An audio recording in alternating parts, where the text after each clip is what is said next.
मित्रों, कभी न कभी आपके मन में भी यह सवाल जरूर आया होगा कि मनुष्य की मृत्यु के कितने दिन बाद उसका पुनर्जन्म होता है और क्या एक ही परिवार में पुनर्जन्म संभव है। हम में से ज्यादातर लोग मरने के बाद अपने ही घर में दोबारा जन्म लेना चाहते हैं मित्रों, लेकिन क्या ये संभव है? और यदि संभव है तो इसके लिए हमें अपने जीवन काल में क्या करना होगा? ये कुछ ऐसे रहस्यमय प्रश्न हैं जिसकी व्याख्या हर धर्म अपने अपने तरीके से करता है, लेकिन हिंदू धर्म इस प्रश्न का सटीक उत्तर देता है।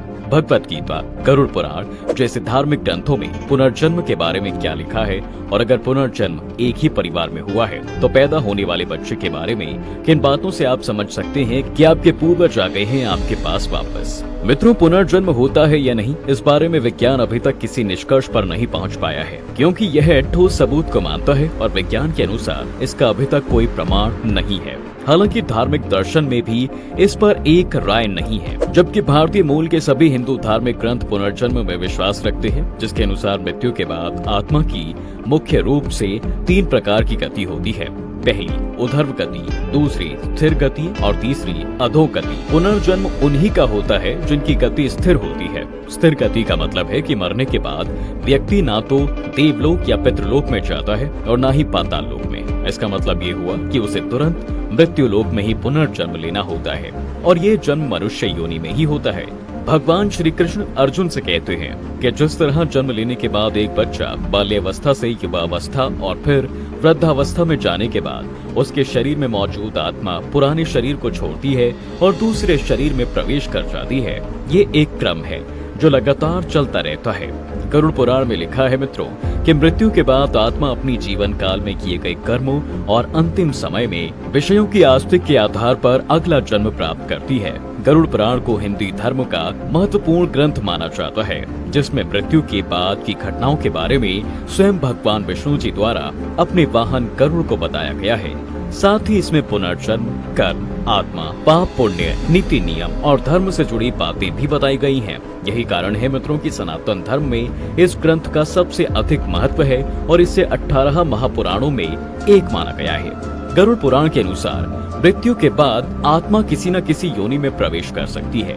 इसमें 84 लाख योनियों का उल्लेख मिलता है, जिसमें पशु योनि, पक्षी योनि, वृक्ष योनि, कीड़े मकोड़ों की योनि और मनुष्य योनि आदि है। आपने भी सुना होगा कि कुछ मनुष्यों को अपना पिछला जन्म याद रहता है, वे अपने पिछले जन्म के परिवार को भी पहचानते हैं। अब किसी का ये पुनर्जन्म क्यों होता है, इसका उत्तर भी गरुड़ पुराण में दिया गया है। गरुड़ पुराण के अनुसार पुनर्जन्म का कारण न केवल सांसारिक वस्तुओं से मोह होता है, बल्कि इसमें भाग्य भी अहम भूमिका निभाता है। कुछ लोगों को एक ही जन्म में धन, वैभव आदि सब कुछ मिल जाता है, लेकिन कुछ को कुछ भी नहीं मिल पाता। ये व्यक्ति के पिछले जन्म में किए गए कर्मों का फल होता है। इसका मतलब ये हुआ कि यदि मरने वाले व्यक्ति ने अपने जीवन काल में अच्छे कर्म किए हैं और मृत्यु के समय वह अपने पुत्र पौत्रों के बारे में सोचते हुए मरता है, तो संभव है कि उस व्यक्ति का अगला जन्म उसके ही परिवार में हो। हिंदू धर्म में जो व्यक्ति मृत्यु के बाद अपने घर में जन्म लेता है मित्रों, उसे पितृ कहा जाता है। मान्यता के अनुसार अधिकतर पितृ अपने परिवार में ही पुनर्जन्म लेना चाहते हैं। मृत्यु के समय आपके पूर्वजों की इच्छा आपके घर में उनके पुनर्जन्म का कारण बनती है। वह आपके बेटे के रूप में या आपके बेटे के बेटे या बेटी के बच्चे के रूप में जन्म ले सकते हैं, लेकिन ये उनके कर्मों पर भी निर्भर करता है। यदि किसी ने बहुत बुरे कर्म किए हैं तो मनुष्य जन्म न मिलने के कारण उसे अपने उस परिवार में पुनर्जन्म नहीं मिलता। कुल मिलाकर हमारा भाग्य हमारे कर्मों से ही जुड़ा होता है। अगर आपके घर में आपके किसी पूर्वज ने जन्म लिया है तो माना जाता है कि कुछ खास लक्षणों की मदद से उनकी पहचान की जा सकती है। देखिए, ऐसा माना जाता है कि जो व्यक्ति जन्म लेता है उसमें उनके पूर्वजों की कई विशेषताएं होती हैं।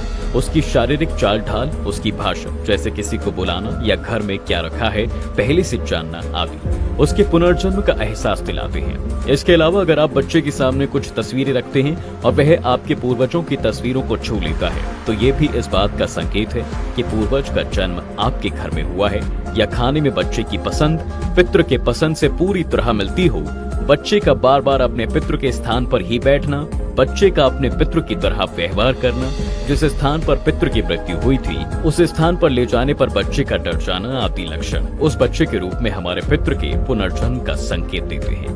आमतौर पर दोस्तों, जब कोई व्यक्ति मन में कोई भावना या इच्छा लेकर अपना शरीर छोड़ता है तो मृत्यु के समय उसका अगला जन्म उसकी भावना या इच्छा के अनुसार होता है। उदाहरण के लिए, यदि वह कर्ज लेने के बाद मर जाता है तो उसे अगले जन्म में किसी न किसी रूप में वह कर्ज चुकाना पड़ता है। यदि दो सच्चे प्रेमी अपने मिलने से पहले मर जाते हैं तो क्योंकि मरने से पहले उन्हें अपने प्रेम के प्रति लगाव होता है, इसलिए उनका पुनर्जन्म होता है ताकि वे अपने प्यार को पूरा कर सके। यह उसके कर्मों पर भी निर्भर करता है। अगर वह पापी आत्मा है तो उसका पुनर्जन्म नहीं होगा और वह नर्क की आग में जलेगा और अपने कर्मों का फल भोगने के बाद किसी नीच योनि में जन्म लेगा। मुझे आशा है दोस्तों कि आप समझ गए होंगे कि क्या एक ही परिवार में पुनर्जन्म संभव है, और यदि हाँ तो कैसे। वीडियो अगर अच्छी लगी हो तो इसे लाइक और शेयर जरूर करें।